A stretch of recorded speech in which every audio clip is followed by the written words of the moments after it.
Here comes some friends. Hello, hello. Hello, hello. Hopefully everybody can hear me okay. Yeah. I got no cameras. I can't see anybody. Oh, how do we get in there, baby? People are joining me. A-okay. Hello, hello. Welcome. Welcome Matthew and Jen and Julie and Kristen and James and I'm working on it. Steven. Welcome, welcome. Thank you, thank you. How are you? I can't hear anybody. Is anybody there? Hello, hello, test, test. There we go. There we go. I got sound. I hear some people. I see Julie. Hi, Julie. Hello. I don't see anybody else though. Is that hopefully not a problem on my end? There's some people.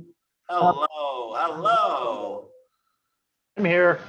Good, awesome. Yeah, you don't have to have your camera on. I just wanted to make sure that there's humans on the other side of the Zoom. Ooh, wow, good. We got go.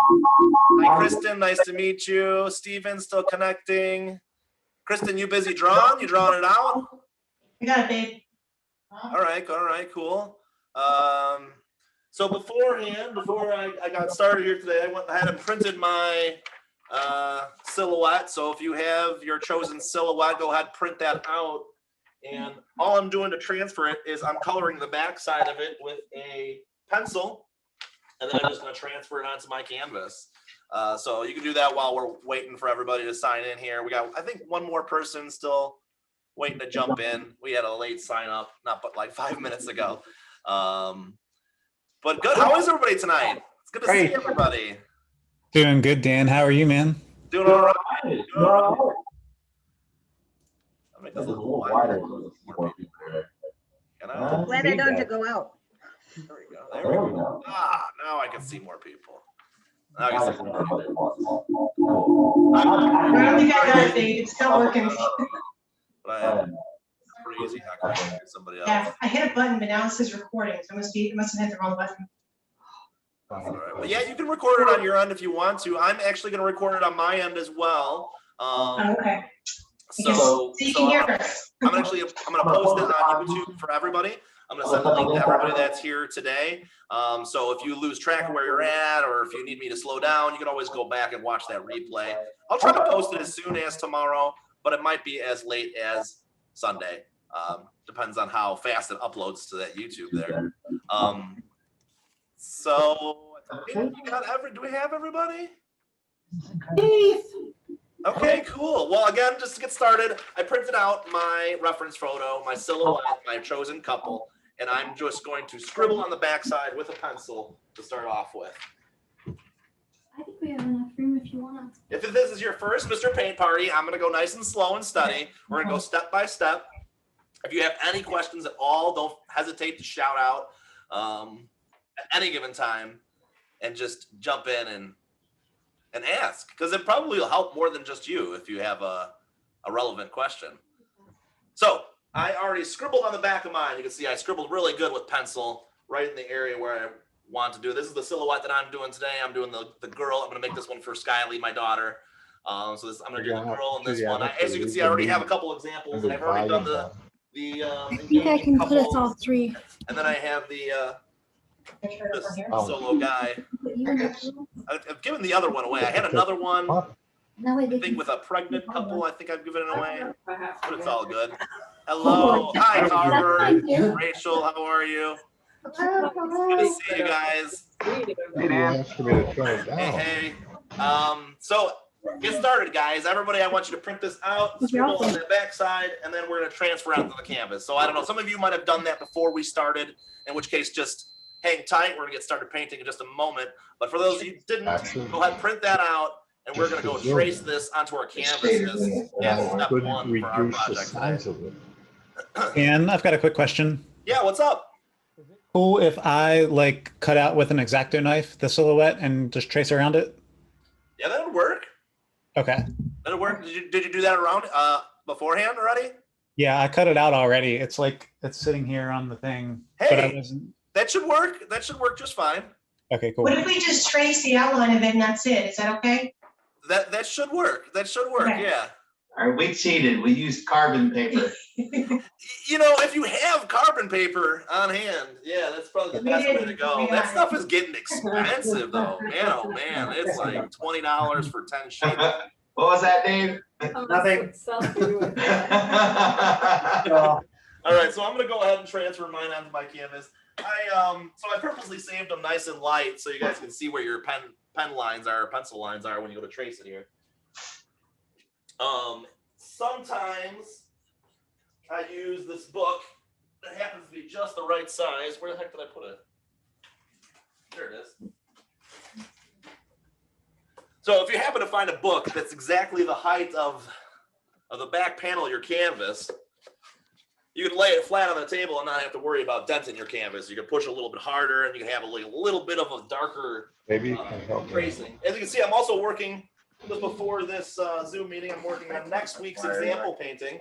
So you guys get a sneak preview of the Truman Show painting that I'm working on. So there's that for next week. I'm gonna put that up there for a second while I trace I need Dan here. while I trace my girl onto this canvas. Yeah, so if you're a fan of Truman Show, if you know anybody's a fan of Truman Show, Walk to the corner let them and know that I'm bring doing that one next week. Here? Click. Put speaker in. So I'm just tracing, I'm just going around, I'm pushing kind of hard to make sure my pen transfers my makeshift carbon paper that I did. I find that it does help to lay it Valerie. flat, put a book underneath, that way you can press it Dan. harder. But if not, try not to press too hard to dent your canvas as you're tracing. But there's only two speaker and gallery. Where's Lexi? Whatever you speak, like I'm not sure if you end up needing something different. Now this is one of the few paintings where I'm actually breaking my own rules, because I say never use black paint. But today we're actually using black, so it hopefully has a little bit of black in the end. If not, we can make our own darkest dark color. I think it's gonna be really step by step. Alrighty. Whoop. Well, I don't need that anymore anyway. So here is my tracing of my young lady with the umbrella. What happened to the focus of my camera? Hello. I think you hit it by accident. What is going on there? It like wants to focus super close. Technical difficulties. What is this about? What is that? Those are hilarious.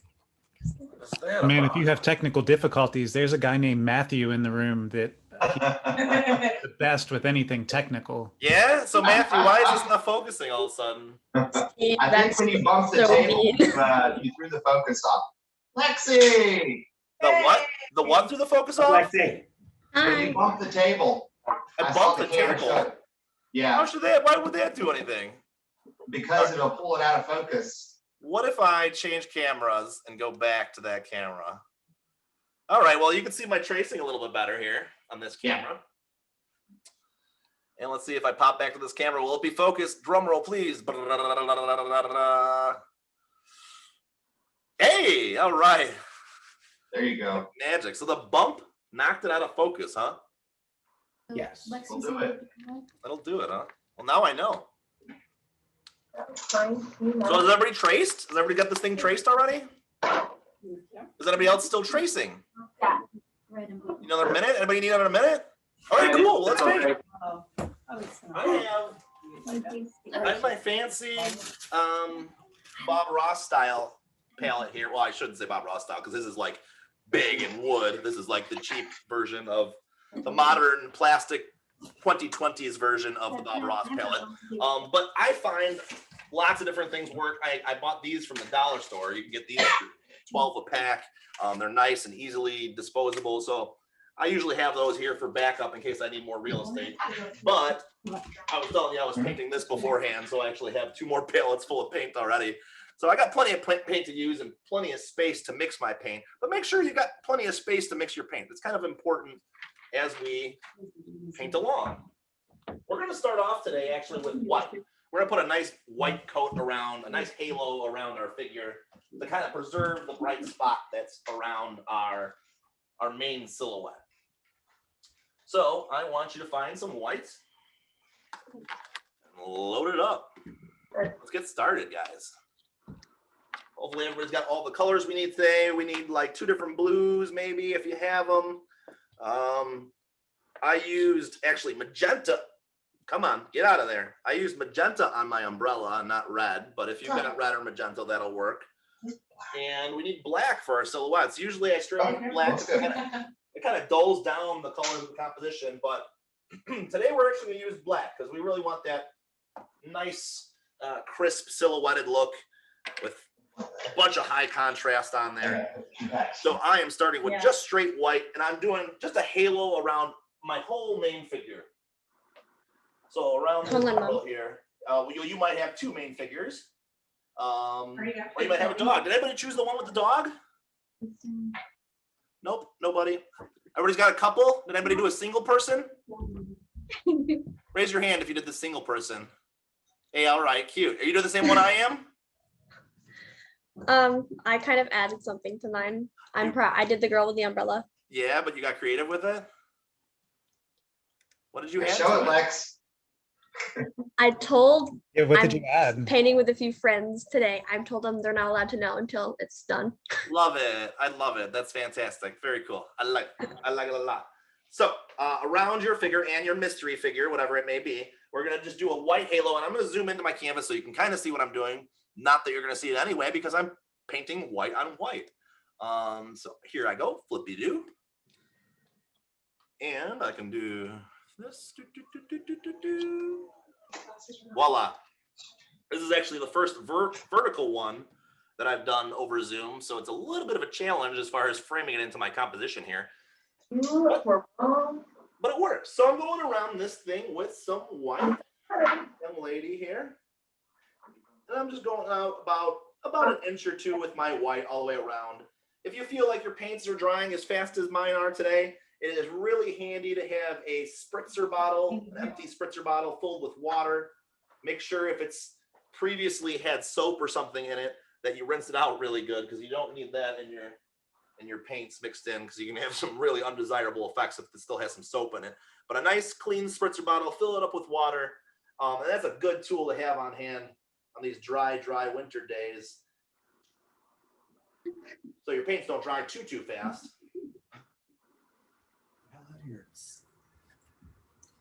However, it has been humid in some parts of the country. Where's everybody from? Is anybody from a place other than Illinois, which is where I am right now? Georgia. We got some Georgia peeps. Maryland. Maryland. Georgia and Maryland. What's the weather like by you guys there? Cold, and there's some Wet. snow on the ground. You got a little snow? How about in Georgia? We're about in the 70s. Okay, that's not bad. I can live with that. Today we had a high of, I think, 15. I got up to today, which was very high actually compared to the last week where it was like about 6 degrees. So we shot up to a whopping 15 degrees today. But I mean, I love moving to somewhere like Georgia. Really be toasty all year long. Just throw away my winter coat. That'd be great. Dan, what part of Illinois are you in? We are near Chicagoland. Hoffman Estates, to be specific. So the northwest suburbs of Chicago. Ask him. So you kind of can see where I painted white. You can kind of see where I did a nice little glow around this young lady here. So it's super dry, which is why I reference we're in Chicago, because it is so wintry and dry. There is no moisture in the air. I need to get myself a humidifier for the house. But so I'm spritzing mine a little bit with some water just so it stays wet. Otherwise, that white's going to dry almost immediately. And I'm going to do the same thing to my palette as well. Give it a little moisture. Looks like you did. So after you're done with that, I'm going to mix a couple of blues on my palette. I have 2 separate blues personally. I have phthalo blue and I have ultramarine blue. So depending on what blues you have, you may need to mix 1 or 2 of them. But so like if you have just 1 neutral blue, I would suggest mixing that and making yourself 2 or 3 different blues by adding some green or some red to the blue to make just a slightly off tint of that blue. You can say this is my ultramarine blue. I don't know if you can really tell too much, but it has a hint of purple in it. So it's on the purple end of the spectrum of blues. And then my phthalo blue, it's going to come out looking a lot darker on my palette. It'll look almost black over the zoom here. But it's actually more of a blue-green. It's more of a turquoise. And you can see that immediately if I add a little bit of white to it here. And this one's a purple. You can see that it's more of a turquoisey color and less of a black. So there's my turquoise blue, and then I have more of an ultramarine blue, which is more of a purplish blue. And I'm going to mix a couple of different shades of it, maybe make a mixture, an amalgam of the two of them, have something in between. You also see that I added a little bit of white to it so I can see the blue. Blue straight from the tube is a little too dark for where we want it right away. We're going to have some of that blue straight from the tube, maybe around towards our border, around where the black kind of fades in. But right from the get-go, we're going to start with some lighter shades of blue. And I'm just going to start attacking it. This background's kind of fast. This is kind of a fast painting.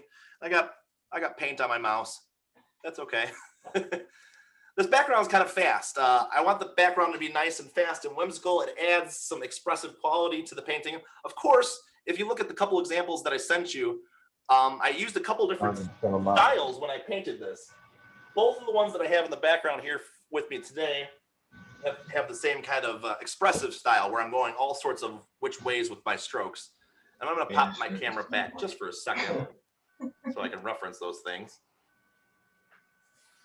So there's this one, this engagement photo, where you can see the directions that I did my strokes. I kind of went all sorts of different ways, and I used kind of a curvy stroke too. And you can see that in the end result. There's lots of little wispy, whimsical curves throughout the background, and that'll add somewhat of a character to it, maybe a happier, more whimsical feel to it. Whereas if you see my example, and I don't have it anymore, this is one of them I gave away, but the example where the couple is kissing, I just did strokes that are going up and down on the canvas, and it looks very smooth and has a nice calming appearance to it. So it's really kind of up to you what you want the overall expressive quality of the background to feel like. But I'm going to kind of do that expressive, whimsical thing that I had going in the first example that I showed you. It seems to work the best for me. So you kind of get expressive and use your own brush strokes, your own techniques in this step. Really kind of be creative. I'm going to start with my lighter blue around the outside. And I'm not going to worry about filling it in just yet. I just want to get some paint, some colors on here to mix together. Hey, Dan, I've got just one blue. What should I do again? Should I add white to it, or did you say something else? Yeah, you can add some white to it, but also maybe make two variations of that blue. So say this was your blue right here. I would add, I would use this little cup next to it, add like a tiny smidgen of red to it to make a more of an ultramarine blue. And then on this side of it, add like a tiny bit of green to it to make like a more of a turquoisey blue. So just so you have a couple different blues to choose from, even though they're homemade. I'm still working on the white. No worries, no worries. There's no rush whatsoever.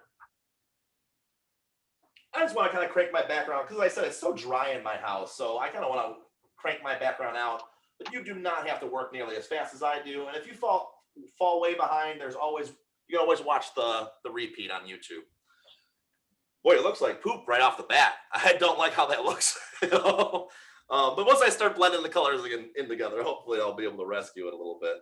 But I'm using both of my blues and I'm mixing in my white, so I never really have the same exact brush color on my brush twice as I'm painting. Kind of a different shade of blue each time. And if I feel like it's not variety enough, you can always dip into another color. I've got some other colors over here. I got some cyan chilling on the side over here, so I'm gonna have a brush stroke or two dipped in with some cyan. So I'm gonna get some brighter blue-green in there. It doesn't look like it's already failing. We're failing already? Yeah. It's not possible. Yeah. So mine again is I got a drying problem over here, so I'm gonna spritz my canvas with water again. It is just way too dry. That's gonna help my colors blend a little bit better. But I'm gonna kind of work my way out from the middle now with that white and blend that white in to these brighter colors. I'm gonna try not to overwork it either.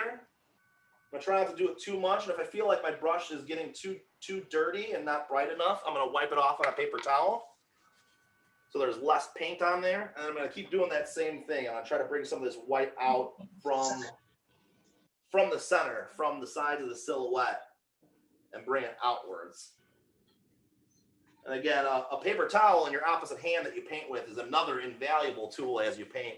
Another pro tip to always have a paper towel with you. If not to wipe off your brush, but to wipe off a mistake if you make one real quick. So now I'm just coming in with just straight white to help blend some of these brighter colors in. Oh, Coming around my figure with my straight white, blending the brightest bright blues and blue greens that I just made, blending those in with that second layer of blues and blue greens that I made. Again, none of it is really, ooh, I got a nice drip going on right there. None of it is really color straight from the tube though. I'm always mixing it with something. I take that back, I'm using straight white. Not technically a color though. Any of the colors that I make are not colors straight from the tube. I'm always mixing them with something. Yeah. So it adds a little bit of sophistication. Yeah, what's up?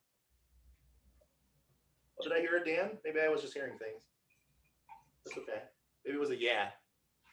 I got a beautiful drip right there. A happy little accident. So if yours drips like that, it's all good because we're adding some extra drips at the end to make it look more rainy.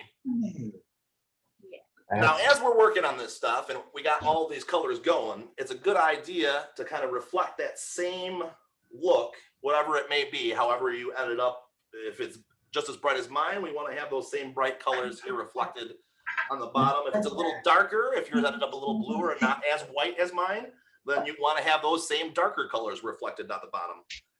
So I'm going to start with white in the middle. And this time, instead of using these whimsical strokes where I'm going all over the place, I'm using just horizontal strokes. I'm going just from left to right and right to left and going back and forth. And this is going to create, even though we're using all the exact colors and the same brush stroke, the same brush and everything, it's going to create a different, completely different texture on the ground as in the sky because we're doing that horizontal stroke back, left and right. So I'm using that same technique. I'm putting a little bluish color around the outside of it. Oh, my blue is dry already. Oh my goodness. My goodness. I'm gonna run out of water in the spritzer bottle, I tell you. It is super dry in here. So a little bit of blue around the outside, just like I did around the little girl on top. I'm gonna bring a little cyan in there. Cyan is this color, by the way, just in case you don't know. I brought some of that into my painting too, just to add a little bit of pizzazz. I think it looks nice with all these other blues. The more blues, I think it looks better. not too dark. But Oh, and I just dripped on my floor. Oh no. Oh my goodness. Annie! I'm getting carried away. So side to side strokes there at the bottom. Oh, wow, that looks really sloppy. But I'm gonna blend it together just like I did with these strokes around the little girl up here. I'm gonna blend this together with some extra white on my brush and some big bold left to right strokes. And I'm not using these clips, so I'm gonna move these clips right here. Big bold left to right strokes going across and through, blending this color in with that white that I already have there. And so that matches approximately what I got going on in the sky. I can kind of work back and forth between the two. Now, as I'm working my way out here. What was the mixture of colors for the blues? For the blues, you know, if you've got, it really depends on what you've got on hand. I have, let me pop back here. If I were you, All kinds of. here's what I would do. I'm going to walk through it with you, actually. I'm going to get a blank palette and kind of walk you through my making up blues. If I only had one blue, I would use that one blue and pop it in the middle. And if you've got any green or cyan, that would be the next color next to it. Dark green or medium green? You got a green? I got two. Dark green and medium green. Dark green and medium green. Let me see what they look like. I don't know if you can see them. One's kind of like a forest green and then like a puke green. Forest green and a puke green. I would use the more foresty looking green. More foresty looking green. And then as far as, Just like a dab though, right? Just a dab, yeah. We're just gonna change that color a little bit. So here's how I'm setting up my palette here for my blues. I got my blue in the middle, I got magenta over here, and I got my forest green over here. And I am going to, Also that screen dab. So. Hey. I'm gonna use just a little bit of this, and then just a touch of my green. Just a touch of that, and mix it with the pile and try to make a blue-green. Now my blue is much stronger than my green, so I need a little extra green. But there's my blue-green that I made. And I can wipe my brush off, or rinse it off, and then wipe it off. And then I'm gonna do the same thing on the other side. So here's my blue, here's my magenta. I'm gonna take a step back so you can see what I'm doing. Here's my blue, here's my magenta. I'm gonna use quite a bit of magenta and kind of purple up my blue a little bit. So now I got 3 different blues. I've got my blue from the tube, I've got my slightly purpled blue, we can call that ultramarine. And then I've got my greenish blue, which doesn't come out too greenish on camera, but trust me, there's some green in there. That's a little more turquoisey. So I got 3 different blues to use to start that next step. I'm gonna mix a whole bunch of white with all those, but this is gonna come in handy with my next step as I'm working my way around the outside, because I do wanna use some of these dark blues to start mixing in with this. And my thing is just dry as a bone already. I'm not gonna be able to mix with any of these colors because it's so dry. But it is what it is. What it is. We'll say it happened on purpose. So I'm gonna zoom back in. I'm gonna start working on that next layer coming out. It kind of looks sloppy around the outside. That's where I'm gonna put my next layer around this part of it. And then we're gonna save the black till that dries a little bit. We're gonna put a little black shadow on there as we're working on the silhouette to really frame the figure a little bit more. So everybody's got their blues going, right? Everybody's working on blues? Yes. We got enough blues mixed now? All right, let's do it. Let's attack. So I'm gonna go around the outside with some of my darker colors. Here's my like purplish blue. We'll put a little bit of it all over because I don't want it all in one spot. Then I'm gonna grab my greenish blue. Oh, I almost dripped on Truman Show over there. And I'm starting from the outside and working in. And you know what? Maybe I do need one of those clips because this is shaking around all over the place. Let me grab one of those.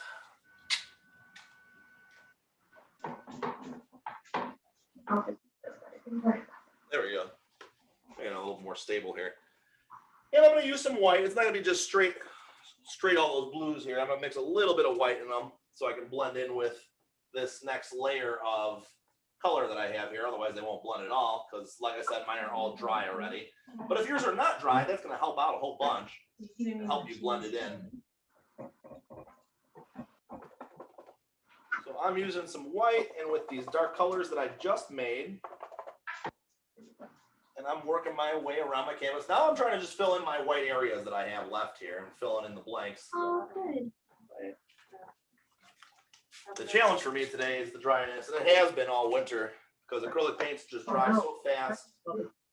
If you're working with oils dry so much slower. So if that perturbs you, just like it does me, you can try working with oils.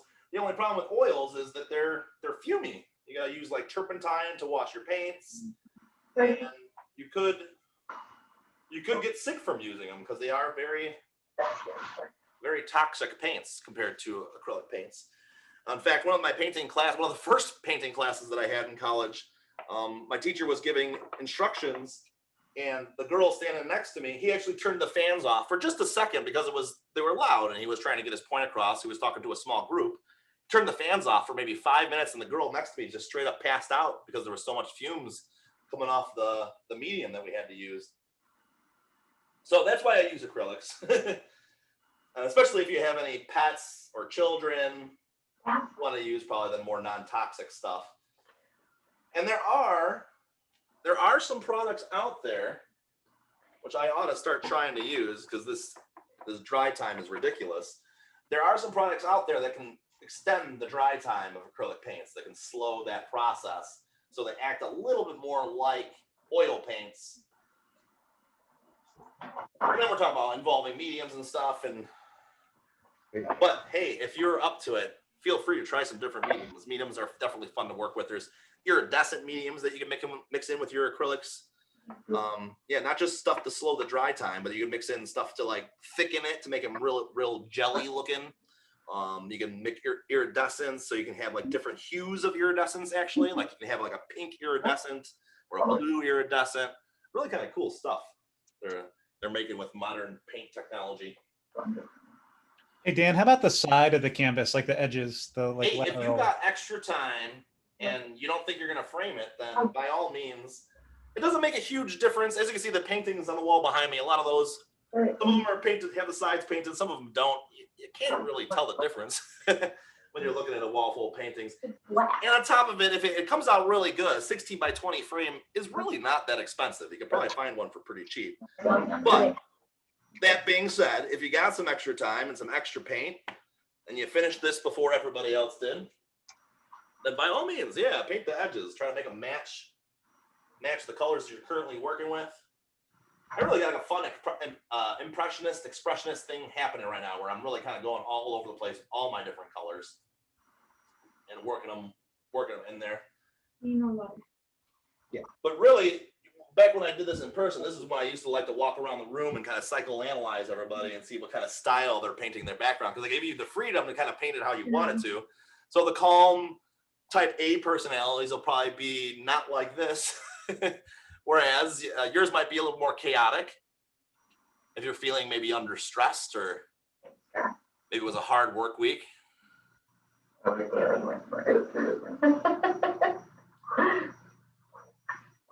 Take your stress out on your canvas. Or on the person right next to you. Hey now. On their canvas.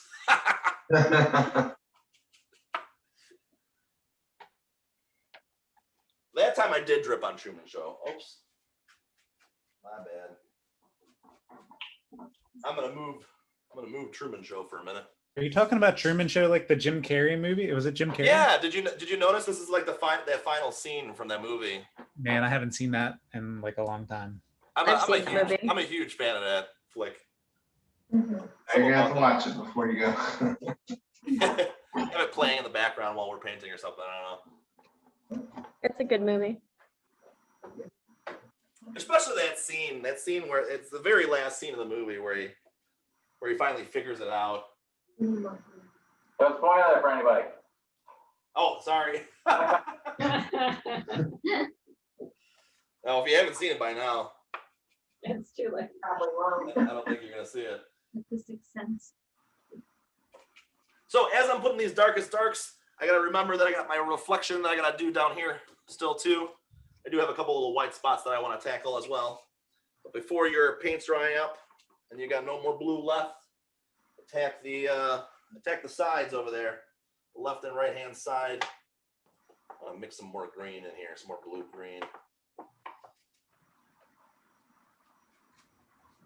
There you go, some of that dark color in there. Of course, mine's completely dry, so I'm going to try my best to blend it in with it being completely dry. A little spritz of water might help. And of course, my clamp is like totally in the way. Now that I clamp this down to help myself out, I gotta move it again. There we go. I'm gonna try my best to blend this in, even though it's dry. I'm gonna let my brush kind of run out of paint. That way I can use like a dry brush technique and kind of just drag the dry paint across. Oh yeah, that's working. There we go. So I'll do the same thing on this side. I drag some paint across with my dry brush. Let it kind of naturally run out of paint. There we go. It works. I can even bring some white back into the middle and blend it back in. The water. I don't want to take too much time in this because we're gonna have to take some time to carefully outline our silhouettes with black when it comes time. So I don't want to like take too much time on this background here. I'm mixing in a couple more medium blues here because I dried too fast.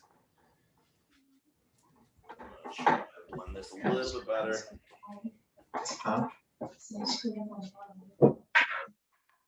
Yeah, ain't so bad. Yeah, it ain't so bad. I hope your guys' are turning out pretty good too. I'm gonna go back to this palette. If at any time you want to share, I'd be happy to take a peek at what you're doing. Steven's kind of showing off as he's painting. I can almost see what Carver's doing over there. Some of us aren't hiding our entire paintings from. Yeah, you're being brave, showing off. Julie's looking good. You got a good fade going there. You got a lot of purplish blue. You don't have a turquoisey blue or no? To work in with that? Maybe possibly. Maybe possibly. So that's green and blue, right? Yeah. Just add a little extra green to your blue. Okay, So you end up with some of these other hues in between. okay. Oh, I got a couple of good drips on my floor already. Oops.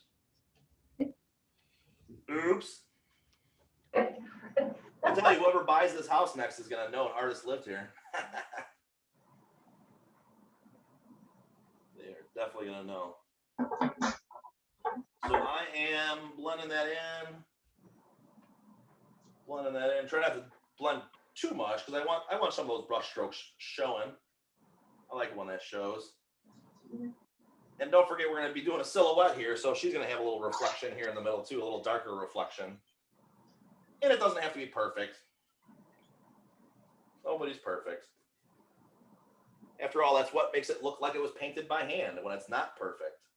Those imperfections are what make it more sought after.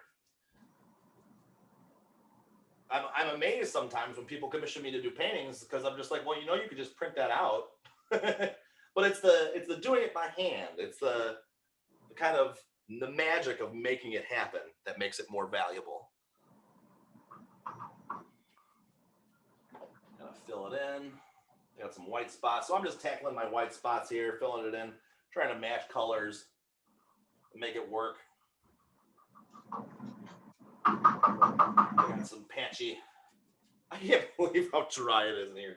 And I've said it before, and I sound like a broken record because I've said it before on multiple painting events how dry it is in here. But today, it is by far the driest. Like the paint is drying instantly as soon as even my whole palette. My whole palette's pretty dry already too. Oh, Dan, you just say that to all the classes, don't you? I do. It's I don't know what else I can do. A humidifier. I just have to break down and buy one of those big heavy duty humidifiers and put it in the corner. Fill it with water every day. And I gotta make a trip to the Home Depot. Best deal. What's a good brand of humidifier? Anybody know? I just do control. You have nobody in the crowd that's humidifier knowledgeable. And then I pasted it into a Word doc. I See it, Kristen. Kristen's leaving? See it, Kristen. Oh, we want to see it, Kristen.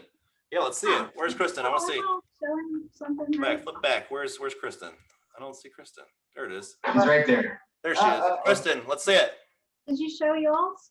No, she doesn't want to show I it am. yet. Here's mine so far. Yours is bad. It's horrible. You What was make that, Dave show Dave? his. Make Dave show his. Never. Make him show it. All right, Kristen, you gotta go first though. Why? I thought you. Because you're the artist, he's just picking on you. He knows yours is gonna be the best. Kristen, yours is going to be the best. So No pressure. This is other Kristen. There you go. Kristen showing her. You got a Kristen's painting, so now shut up. Is there another somebody painting off screen there too? Yeah, we have another Kristen. Oh, two Kristens, really? Yes. You both Kristens with eyes too? They No. have both versions of Kristen, E and an I. An E and I. All right. Different. Jen, did you show yours? No, because mine sucks. No, I'm sure. I think the problem is our canvas is very, very rough. You I got don't know some if that's rough how everybody canvases, else is, so it's like not smoothing over very well. You know, Not I that it sucks, just somewhat say that have it's problem modern with my art. canvas too. If you look Yeah. closely, Yeah, that you could see like some of the grain of my canvas through my brush strokes. yeah, that's all I see is the grain on mine. Take, you And I know, think little if you steps put a back. pool of water in the And add middle of some the water lake, to it. That's what helps me. Yeah, that's a good idea. We've been trying that too. Yeah. And totally, if that water drips, it's all good too. I'm gonna add a little bit. I'm gonna take your advice. Right. Actually, I'm gonna add some water and fill in some of these gaps here. I've tried to keep mine really, really wet. And can you look at mine? I Julie put some showing off? turquoise. I put some turquoise. What do you think? Is that better? Yeah, there we go. Oh, this is gonna look really good. Did you do the bottom too? I can't see the bottom. Red tree. Yeah, sweet, cool. Yeah, you're just about ready for the next step here. So Okay. I'm just filling in my white spots. Then we're gonna start attacking our silhouette in the middle with some black. So if you want to get a head start on that, you can. I'm gonna actually switch from my giant brush too when I do that, and use a more a brush with a tip to it, so I can get all these little fine details to my silhouette. That's gonna be kind of a hard part. You're gonna have to take your time and make that. It's definitely the opposite experience of what we're doing right now with the skull background, to do the filling in of the silhouette there. Be nice and tight and accurate. We are still gonna put one more layer on the background, or two more layers on this background still. We're gonna do the black to really frame it, and then we're gonna do some of those big drips coming down, those big white drips at the very end. Although that's totally optional. If you don't want to do those drips, you don't have to. There's something I don't like about mine, and I'm not sure what it is. I tell you what, it looks better on Zoom than it does in real life. So. I was gonna say you're crazy. It looks great. The one looks good? Yours does. Yeah. Hey, thanks. I appreciate it. But remember, you're taking a couple of feet back and looking at it, and really, that's what you got to do to yours every once in a while. Either I find squinting my eyes at it kind of creates the same effect, but taking like 6 feet back, take a couple steps back, and that'll look at it, because nobody's gonna be looking at it as close as you are while you're painting it. Nobody's looking at it from 3 inches away after you get it up on their wall, unless they're weirdos. I mean, some people are weirdos. or art critics, which is pretty much the same thing. So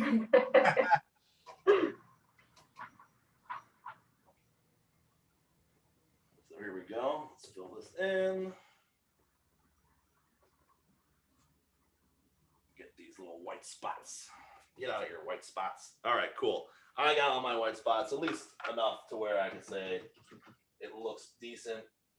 I'm going to switch brushes to a smaller brush.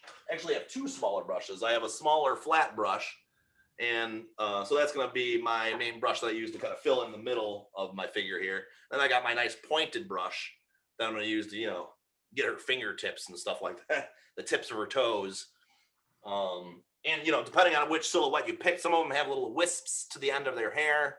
You're definitely going to want a small pointed brush for those little wisps. And the umbrella handle.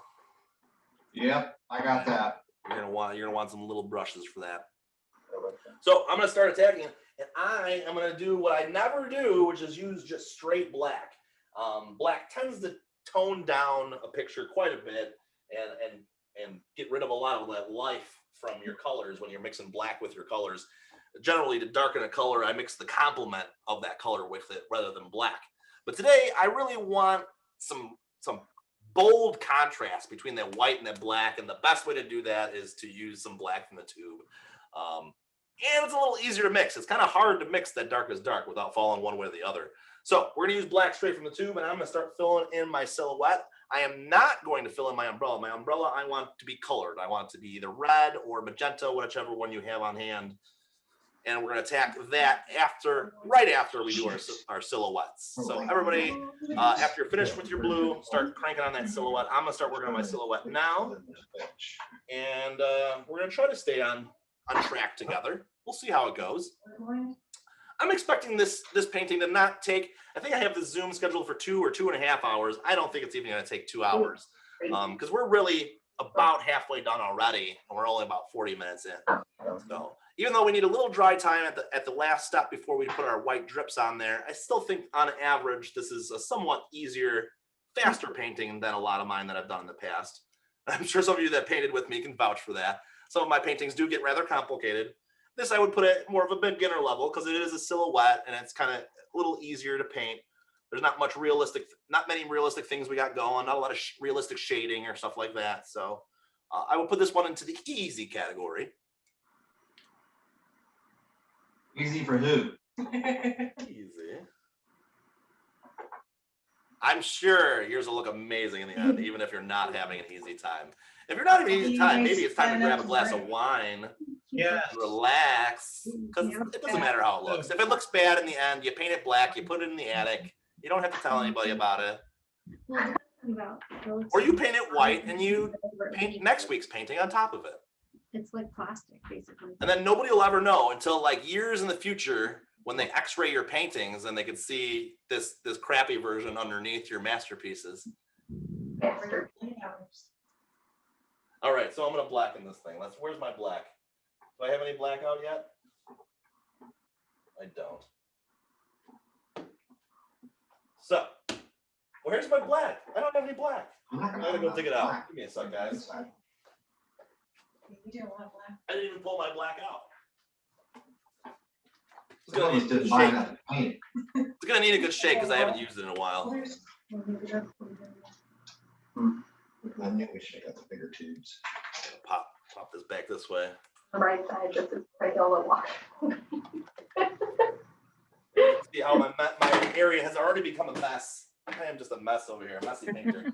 Yeah, so I have this palette that I started already, this palette now, and then my palettes that I had from my previous painting that I was working on. So I just have palettes aplenty. They all need to be spritzed though before they dry up. All right, so black. We got some black. You move real quick. Let's do this. Let's I find a meant like- spot. On angle, you In fact, I'm gonna grab another plate. They're cheap. All right, straight black. We're gonna attack our figure. I gave you like a nose. I'm just gonna start from the middle and work my way out. Did you? Usually when we would have it done. And it's just straight black. I'm not mixing it with anything. Maybe add a little bit of water to increase that fluidity. Like we were saying, it's hard to get, sometimes that canvas is stubborn and the cracks are too deep and it's hard to get in between all those little dots of the canvas. So a little bit of water to increase the fluidity helps with that problem. Of course, if you add too much water, then it gets too inky and it starts running down your page. But a little bit, a little bit helps. Is that the technical term, inky? Inking is a really good word. That's like exactly what it looked like when I added too much water. It looked like ink. It gets a little too inky. And I just made an accident there, so I gotta be a little bit more careful. So if you catch it right away, which hopefully I do, I got a nice clean brush and a clean paper towel. So I'm just gonna weten that area and hopefully be able to pull it off. Yeah, there we go. So if you make a mistake, it's always erasable if you catch it right away. Get either a wet brush, a wet clean brush, and erase it that way, or a wet clean paper towel, and a wet clean paper towel can almost act as an eraser too. My little trick is to kind of fold it up, get it wet, and it's got to be clean water too, obviously, and then twist it up kind of like a Q-tip to a point, and you could use that as a little tiny paint eraser if you make any mistakes. And clean up your little accidents, your happy little accidents. I'm gonna zoom back in so you can see what I'm doing. Yeah, Bob Ross. I'm gonna do more Bob Ross in styles. I just found my Bob Ross brush the other day, and a nice wide, 2-inch wide flat brush. He likes to use those like house painting brushes. He's an amazing man, I tell you what. What's the pet that he has? Doesn't he have like a pet that fits in his pocket? A squirrel, yeah. Are you serious? It's like a or flying sometimes he was, squirrel on his or like shoulder. a sugar glider or something. I did not know that. It was a sugar glider. That's right. It's in some of his videos. Yeah. He is very in tune with nature. He's very calm when he paints. I'm not quite that Happy calm. little trees. I wish I could be a little more calm like Bob Ross. I love watching his stuff, but he is not descriptive at all when he's painting. He is just like throws his brush over the canvas and like magically it turns into stuff. It is very difficult to follow along, but it's very relaxing. I find watching it before I go to sleep is a very good calming activity. He's on Netflix or something now. No, okay. And he painted 3 or more versions of every painting that he made. He painted the 2 for practice and the 1 for TV. Wow. And I guess I was looking around online. Supposedly, you can't buy any of them either. They're all in a private collection of the older lady who quote unquote found the talent, and she owns all of them. One could say she pimped him out then. Kinda, yeah. And they're all privately in her collection. And sadly, they're all like in boxes stored away for nobody to even see them in her private collection. Oh, that's sad. Stupid. But she'll pass eventually and hopefully donate them to a gallery. Oh, speaking of galleries, the Art Institute is opening back up. I saw that in the news today. Is that something up in Illinois?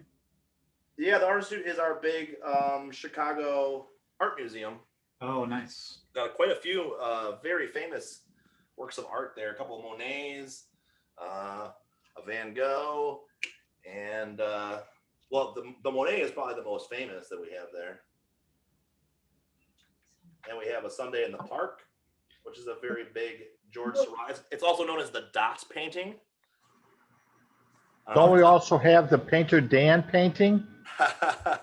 The Sunday in the Park was in the movie Ferris Bueller's Day Off. If you remember that one, with where his buddy, what's his buddy's name? Cameron. He's like staring into the painting, and it's a bunch of little dots. That's one of our paintings that we have here at the Art Institute. That's cool. But I guess they're having a big Monet exhibit, which I'm kind of excited about. Are Monets the ones that look really blurry close up? Yeah, Monet's a very impressionist. He uses very Isn't big one of the blue famous brush ones strokes. like the flowers, the lily pads? The water lilies. Yeah, we actually did a little water lily painting a couple weeks ago.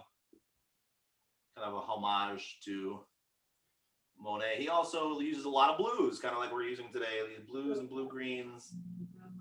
Oh, my girl's arm came out too fat. We're just gonna say she's got a coat on, okay? She's got a coat on.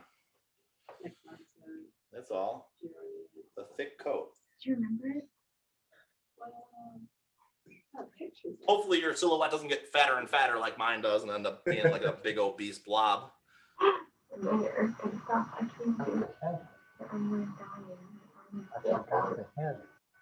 we go. Let's get some hair here. That's not so bad. So I'm going to cover in my whole silhouette and the stem, the stick of my umbrella.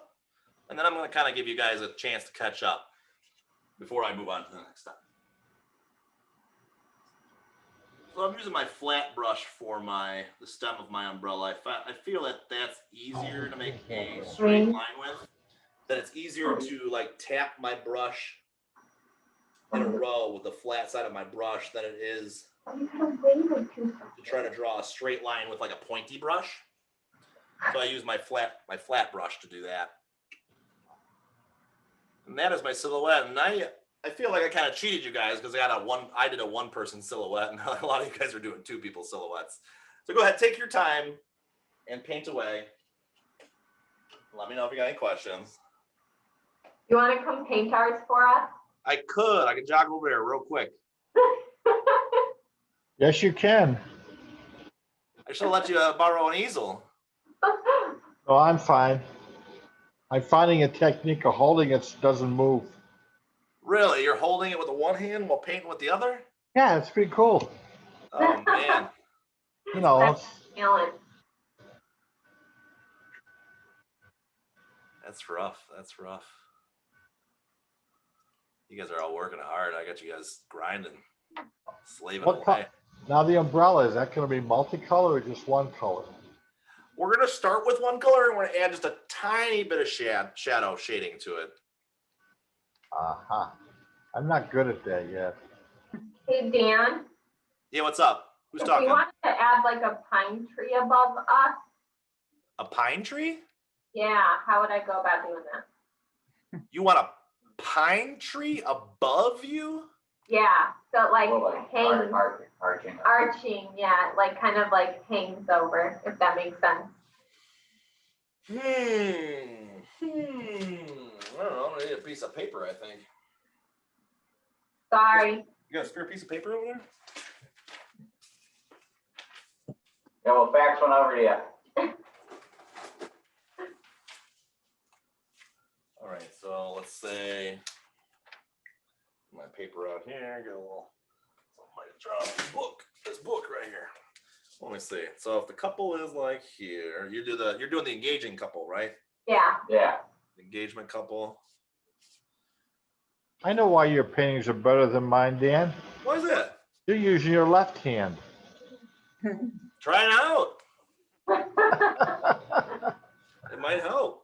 I don't think so. All right. So how can we add trees? And you're doing So the we same just thing want like. one tree, like going up on the guy's side.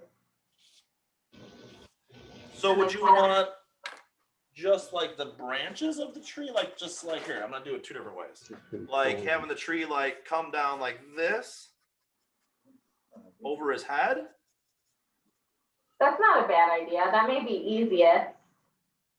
Or alternatively, where'd my eraser go? Actually, you know what? I'm just gonna draw over the top of it with my Sharpie. Alternatively, like do the main tree trunk like this. Yeah. Yeah, more like that. Yeah. So make sure you get smaller with these branches going up to the top, bigger going down. Okay. And so here's the edge of my canvas though. There's not a lot showing here at the bottom. Okay, yeah, so then a lot of the like actual branches, or like the trunk isn't really there. Okay. Yeah, so the trunk is right here. It's gonna come off the side about there. Yeah. What did I do recently with a tree in it? I did something with a tree in it. No, the elves painting? Did the elves painting have a tree in it? Santa Yeah, those painting. are new. So anyway, you want to do like a lot of zigzag kind of wispy strokes within that to kind of make the pine needles. Okay. So try to make it so it's like see-through. But that could work, right? Would you recommend me doing, I have green, should I do like black and green and make like a dark color? I like that. Or should I just do black, like the silhouette? I would stick with the silhouette because you want it to be in the same kind of level. Okay. The same Z index if we're talking about websites. The same plane. Okay. I saw you turn around for that. I like my little stick figure, guys. So you don't want it? Like here? Relax, Steve. Look how beautiful you turned out, Rachel. Whoa! He knows what I'm talking about. Okay. What? Yeah.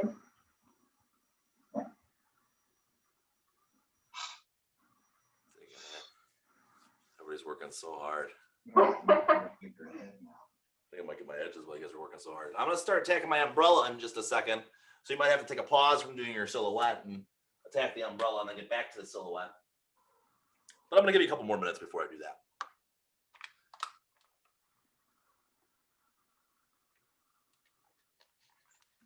I've got too many paintings, I tell you what. My painting collection is getting too big. I ran out of room on my shelf in my closet today. And since we're not meeting in person anymore, I can't like just give my paintings away to people when I happen to be at paint parties. So they're just accumulating, and I have, I don't know, 100 paintings sitting around the house. I covered my walls as best as I could, so now I'm gonna have to start covering my ceilings. Are you still going to do virtual paint parties after things kind of get back to normal? I don't know. I really don't know. I mean, are things ever going to go all the way back to normal? Is probably the bigger question. Supposedly there's like new strains of it. I don't know. There's always a new strain of the flu every year too, though. Right, I heard there's just gonna be like a coronavirus season, just like there is a flu season nowadays. So it's just gonna come and go and mutate and never really go away. So I don't know. It depends. It depends if they ever get really all the way back into business. My in-person classes tend to have quite a few more people in it, although it's a different kind of audience, really. When I'm doing in-person classes, it ends up being, you know, the kind of the bar hopping, drinking kind of crowd, just there to have a good time. Whereas the virtual paint lessons are really kind of people that want to learn how to paint and really in it for the painting experience and less for the, well, obviously, because we're not really physically interacting with anybody, less for the physical interaction. So it really is a different style. So, I mean, I'm willing to still try to do it, but I don't know. We'll see what fate provides. I mean, as you know, Steven, I'm in your Divi group. So I mean, my main practice is making websites. So this is just my side hobby, really. But you know, that's cool, man. I take life as it comes. If my web practice ends up falling by the wayside and end up truly focusing all on Mr. Paint Party, who knows what the future will bring? I don't know. It's your book, man. Write the next chapter, whatever you want. Exactly. Well, I'll let the next chapter kind of write itself, really. I've never been one to be an author.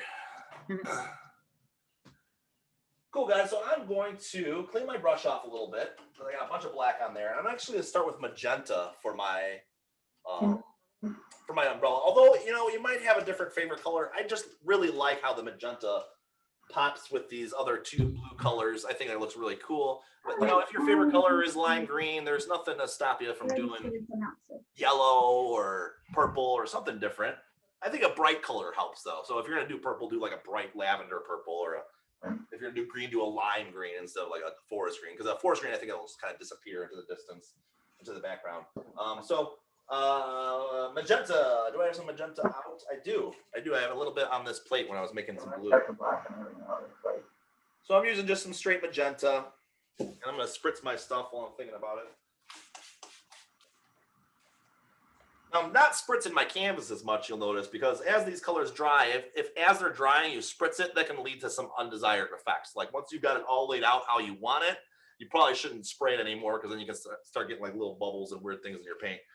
Hopefully you didn't do that after I said spray it like crazy earlier. So magenta, I'm just going to paint the whole thing magenta to start off with. This umbrella is really weird compared to most, because it's kind of like flipping up in the breeze. I have multiple points to this umbrella, whereas most of your umbrellas are rounded at the top and have little pointed tips at the bottom. But we're still going to paint them in similarly. Let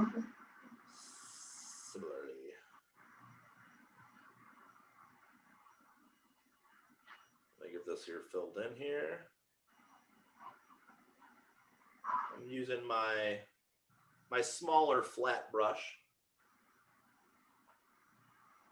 Really, I think with straight edges, I find that a flat brush works better for me. Everybody has their own brush preference. Like I said, Bob Ross does all his paintings with like a house brush, so there's really no wrong answer in art. Here we go. Creative.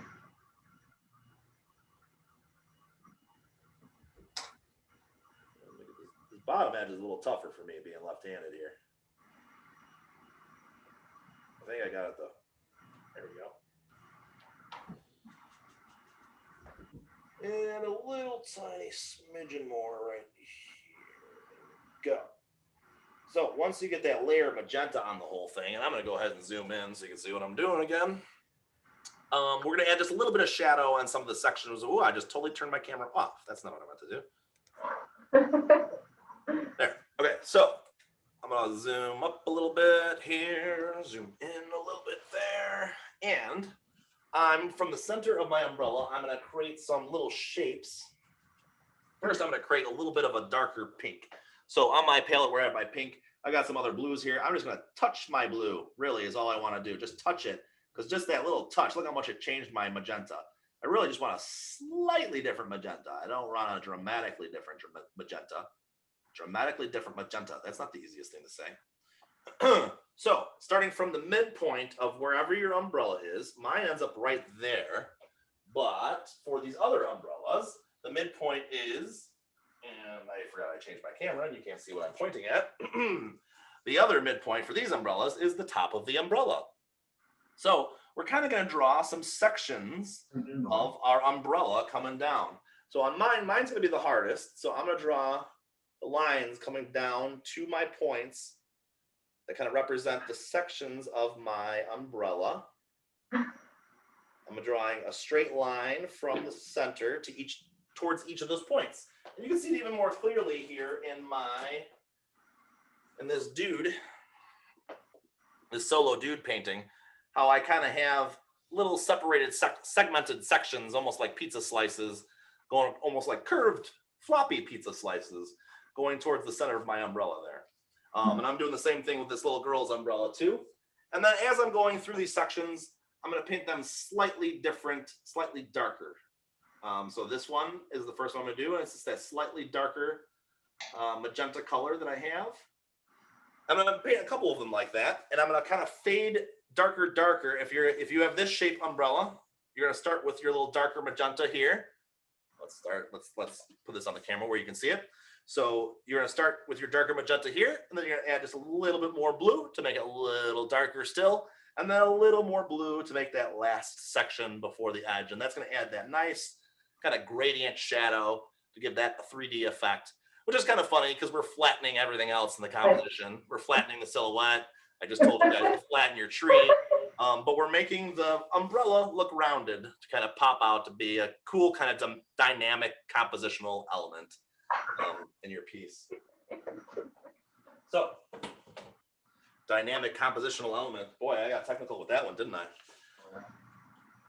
So I'm going to fill in a few more of my triangles here with my darker magenta, which has got the touch of blue in it, just so all of my sections of umbrella aren't the same. And I know I told you guys to work from left to right or right to left, depending on how you're shadowing it, but my umbrella is different. I got like extra sections showing up on mine. So I'm going to kind of alternate it first. Put some of this dark pink. It doesn't have to be perfect. It doesn't have to go all the way to the edge. You saw that I just erased with my fingertip instead of using my own technique that I told you about, which is use a paper towel. But yeah, your fingertips work too. That was probably actually shortened the lifespan of a lot of old artists back in the day, especially the ones that used oil paints, because those oil paints actually seeped right through their skin and into their bloodstream, probably killing a lot of those artists earlier than they needed to, especially Van Gogh, who went loopy before he died. Whenever you get a second, Yeah, what's up? the picture of the other umbrella. Yeah, I'll pop back to that in just a second. No problem. As I ramble here. But I think it did contribute a lot to some of the insanity of some of those famous artists, especially Van Gogh. I think if he didn't ingest so much oil paint as he was painting, I don't think his paintings would have turned out as crazy looking as they did. So the camera is not picking up my dark shadows of magenta very easily, but I'm going to flip to the other camera and see if it picks it up better. And which one did you want to see? Just the picture of the other umbrella where the center is at the top. Yeah, sure. No problem. Just trying to figure out where to put the shadows. Sure thing. Okay. Happy to help. Yeah, I didn't realize our umbrellas were going to come out so dramatically different. Otherwise, I wouldn't have picked this girl silhouette. But I'm helping out somebody, right? Somebody chose the girl. Lexi chose it, right? I did. So yeah, I'm helping you out. So we're cruising right along. This camera doesn't show the dark pink very well, but maybe if I hold it a little closer, you can see some of the darks. Maybe I'll make it a little bit darker, even if it's just so you guys can see it a little better. So I'm gonna mix one more darker magenta, the darkest magenta that I can make. If you get too dark, it just turns purple. So I'm gonna make a darker magenta here for this side of my umbrella. Adding just a little extra shadow here.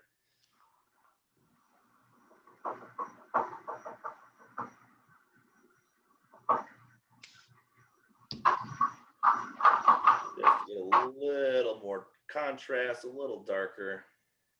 I'm just filling this section with my new purple. Trying my best not to go outside the lines. And I noticed that some of them even have a little stick coming out the center. If you want to put a little black stick right there for the topmost part of. I'm not really sure why umbrellas have that. Is that just for stabbing purposes? Dan, could you do a close-up of the umbrella? Yeah, absolutely. Doing it right now. So I'm going to do the little stabby the stabby top now. I put some little bit of black back on my brush. Wrong way. This way. So I'm gonna put that little stabby thing right at the top. Put mine in here. Wow, that black dried. I put it on my brush and it's dry already. Jeepers creepers. All right, so the little top of my umbrella. There's my little top. Ba-ba-doo. There we go. And my umbrella is officially completed. And now, folks, once you finish that, you are done with all the hard parts. From here on out, it is easy breezy street, a home stretch. So now we just have to frame it a little more with our black. And it does really look compositionally kind of awkward without that extra frame of black around the outside. Like it really looks too light over here, a little too light and awkward. So we're gonna bring some of that black around the outside to frame this thing. And it's gonna be tough because all these colors, guaranteed, whether it's dry in your house or not, these should be dry. Oil or acrylic paints don't take more than 20 minutes to dry. So this whole background should be dry at this point. So we're gonna use some wispy, some dry brush strokes. Like I was showing you earlier when my paints were drying too fast, we're gonna use some of those same strokes to make some of these black lines in here, kind of tie it all together. I'm gonna go ahead and do that now because I want that to dry before I put my white on there. How you guys doing with your umbrellas? Good. Good, almost done? Yeah. Awesome sauce. Awesome, awesome. I see some good umbrellas. Looking good, looking good. Got a very patient group of painters with me today. You can tell. You guys are all very focused. Very focused and patient. Except for Grandpa Jim, you got paint pointing at the ceiling. I don't know why, if you're stressing out or if you're having a good time over there. I changed mine up for a reason. Good. And Carver Rachel, you're so tiny you've been there in the distance. Are you doing all right? We're good. Yeah? All right. It looks like Rachel's doing all the work though. She's definitely taking control right now. All right. You're managing? I am managing. Very well, too. Do you make the handle of the umbrella colored as well? Should I or could I? Should I? If you'd like. Mine's black. I didn't have enough black, so I figured if I put all black on the outside, I have a few blues in the center, right? Mm-hmm. And then the white halo, and then I'm going to, I just thought red in the middle would be great. So you're doing a multicolor umbrella? No, here, I'll give you a sneak preview. All right, let's see. Oh, that's neat. Wait, show again. I missed it. You're showing it right now. There we go. Okay, I was just looking at the wrong screen. Oh, you gotta be quicker than that. It's a little dark. It is a little dark and different, but I like it. It's very artistic. I like it. Break the rules. So I'm gonna start around the outside edge of my bad boy here. I'm gonna literally start around the outside edge so I can let my brush run out of some paint. That way I can kind of fade in that dark and have more control over it. Because if I just start willy-nilly right in the middle of here, I can end up with way too black of a stroke where I don't want it. So I'm gonna start from my the edgemost edge of my composition and brush some black in there. I go like kind of light with my brush stroke, and as I lighten up the pressure, you can see that I could use this brush kind of to shade with my black, and that's what I'm doing. So when I dip, I start at the very edge, and then as I run out of paint on my brush, and you'll feel it drying up. It feels more like sandpaper as your brush dries out of paint. And then you can use that dry brush and a little bit of pressure and use that to kind of shade in around the outside. And I find this way works best when we're framing our picture rather than trying to bring that black in with our original colors when we did our background. Because then the colors get too grayed up and muddy if we're not paying attention and controlling. So that's why I let the background dry first this time around. And blending in some of this black. And then once your brush is like almost completely dry, really you can kind of push use the pressure to push the paint out of it. Hopefully you don't damage your bristles too much. And create that shadow. That way that the figures in the middle really glow with brightness when you put this darkness around the outside. It really looks like they're illuminated. And there's a light coming from behind them. And I'm going to do the same thing on the bottom of my canvas. So I'm just going to start on my edge. And remember, I'm using left to right strokes down here at the bottom. Letting it run out of paint. And as it runs out of paint, that's when I'm starting to bring it across the surface and fading it in. I'm going to do the same thing on the other side. So starting on the edge and then left to right until I run out of paint. And then I can kind of bring it in a little bit more towards the middle. I think it helps when our back isn't very dark and I got a weird like glow at my ground too, so I'm gonna add a little bit of dark right here. Kind of separate my ground. There we go. And the bottom most is gonna be a little darker too. I'm gonna add a little bit more dark down towards the bottom. Again, to really frame the whole entire picture. Kind of works as a frame for the composition.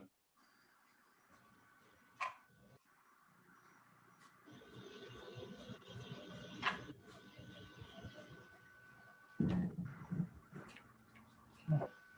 you go. I think I need a little bit more here. Now it's hard to look at mine spot on unless I turn around and look at my zoom. So turn around and stop for a second, because I can't even stand between. There's really no space between the camera and my easel right here for me to walk between. So I have to look at my zoom to get a step back. And you know, it doesn't look too bad. I'm not thrilled with how that black is blending in. If you're less than thrilled like me, you can always bring some blues back in here to help blend it in, which is what I'm gonna do, because everybody is still hard at work. I'm gonna go back to my blue palette, and I got just that dried black on my brush. I'm gonna use these straight blues straight from the tube and kind of help blend in this tube black that I have out here. So I'm just using some straight blue from the tube, not straight from the tube. It's those blues that I mixed. I got a blue green here that I mixed and a bluish purple that I mixed. I'm using those colors to help blend this black in a little bit better.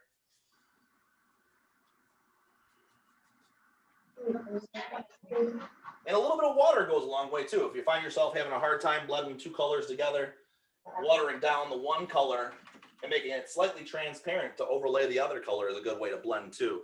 So you can always water down your paint to the point where it's like half see-through, so quite a bit of water. And you can use that to kind of blend No, I don't need black. between your two colors.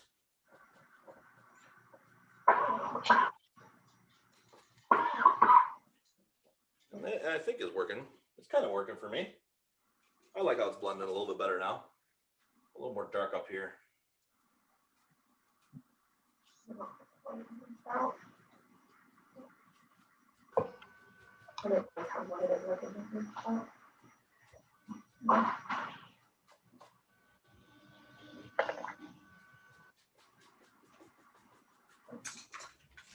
Good? Bad? What do you think? Should I stop? Yeah. All right, I'm gonna stop there. I'm gonna stop there and let it dry, because we're gonna still do that layer of white kind of dripping down from the top. We're gonna do a bunch of watery white paint and let it drip down from the top to really create that rainy appearance. I think it kind of needs it to really make it look complete. It looks like kind of half done. I feel like it needs that last foreground layer to really make it look all the way done. I don't like my umbrella in this one either. I'm gonna be self-critical. Maybe I'll add a little bit more dark to my umbrella while you guys are wrapping up your edges there. I'm gonna add a little bit, a smidgen more dark here. Take my blue and my magenta, watering it down a little bit, like a transparent magenta-ish purple. I feel like it's still just too bright pink on this side, so I'm just gonna tone down this with a layer of purple.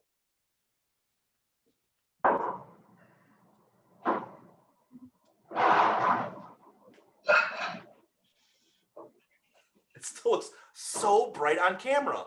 What the heck? Oh my gosh, I made this so dark, you guys. This is like straight purple, and it's still showing up as pink on camera. That is bizarre. Oh. Look out, look, did you see his shade? Yeah, see, look how dark it is. When I hold it close, you can see how dark it is. It's got some darkness to it.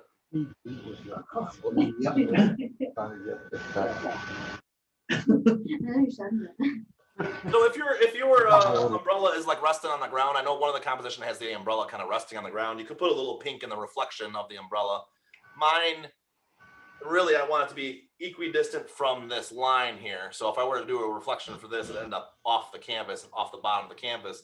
But if your umbrella ends up somewhere where it could be reflected, you could have a couple little wisps of pink down here where those lines, where that umbrella, the color of the umbrella is reflected in the wet ground.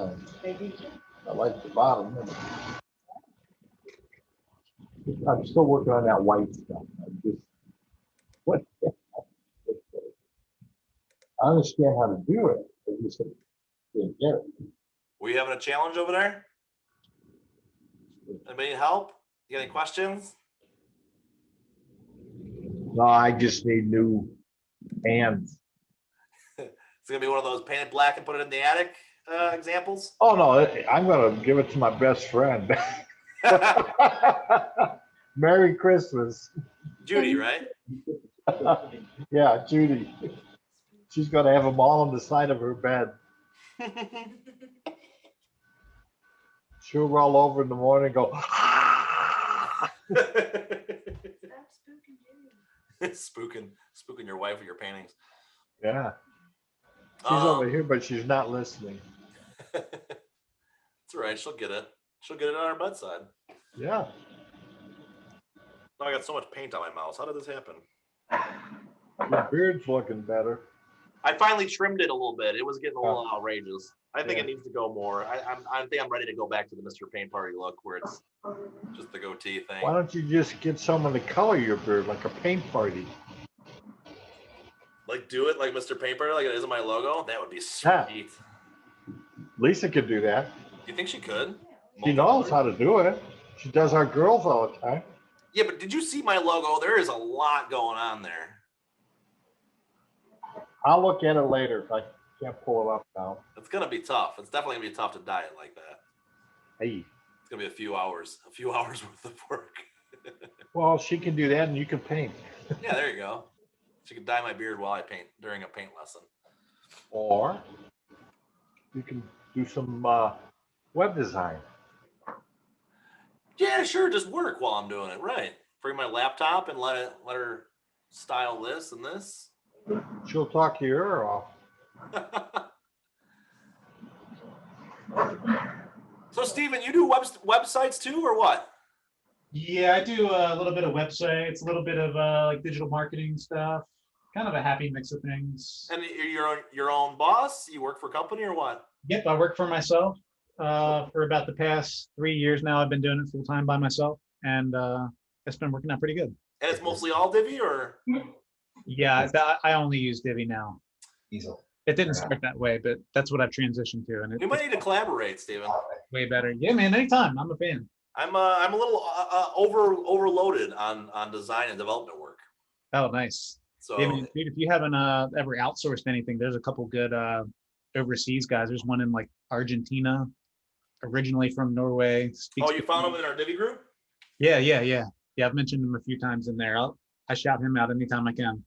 Oh, all right. Well, we might have to connect on Facebook. You might have to share me some of your trade secrets. Because, yeah, I got inundated with like four clients all at once. You know, you beg and beg and beg for clients, and, you know, you get one or a couple a month, and it's all right. They trickle in. And you know, maybe it's because I prayed. Maybe it's just because of my work ethic. I don't know.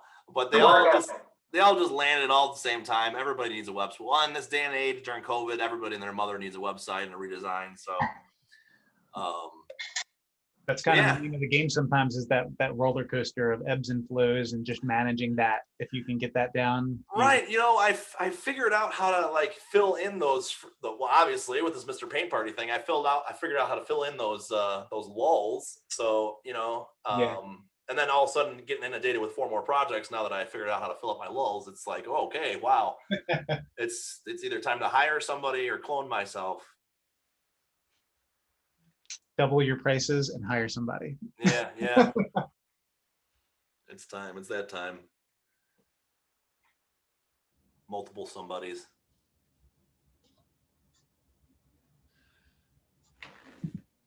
So I'm gonna have to ask you guys to stop painting at some point. I know the background you want to keep touching up and make it perfect, but we're gonna have to let this dry so we can do these white drips at the top. So I'm gonna ask you to make those last couple brush strokes to finish that umbrella, finish your silhouette, finish that outside framing with the black. Get to a stopping point because we need it to dry for at least 5-10 minutes before we drip those white spots on it. Mine, believe it or not, I finished what, 5 minutes ago? That is mine is completely dry everywhere. I don't have a single spot of wet. If it's really thick, I mean, you can think about maybe spreading out some of those real thick areas so they dry a little faster. Matthew and Jen, I'm curious what this giant painting is that's behind you. You have like this huge. Oh, that's a tree of life. Yeah, Tree of Life. Oh, cool. All right, neat. And is it a painting? No, it's from Kirkland's. I mean, it's still technically a painting. It's just a reproduction. Yeah. Yeah. Okay. Yeah, one of those mass-produced paintings. Mm-hmm. Gotcha. I painted it. Not. You can always jazz it up. I mean, you got your brush in hand. You can always get a little blue in there. If you guys see any paintings that you like behind me, I'm always willing to make any of them again if you wanted to request them to be done again on a Friday night. Or I also do private paint parties if you wanted to get your group of people together and do a group of 10 people all painting the same thing. I am more than game to make a custom painting just for your event of what you want to paint. That's all I do. That's all I've done in the past. That's pretty much where the majority of these ideas behind me came from. Most of them are not my ideas, but ideas from people that wanted to have a painting event, and they're like, "Hey, this is what I want to paint." This is definitely something I would never paint. This one right here. More fun party. I would probably never come up with this idea on my own. Whoa. Holy cow. So this is what we call more of an advanced Mandala. advanced painting lesson. But we had for this paint night we had a bunch of paint markers. So really we used actual carbon paper for this one because we were using white carbon paper on our black painted background. So if you messed up, you're done. We did the stencil, and then we painted the whole thing black, and then we did the carbon paper of the mandala, and then we just went over it with some Sharpie markers and those Sharpie paint pens. How long did that take you to make? Maybe a couple hours, about 2 hours probably. Wow.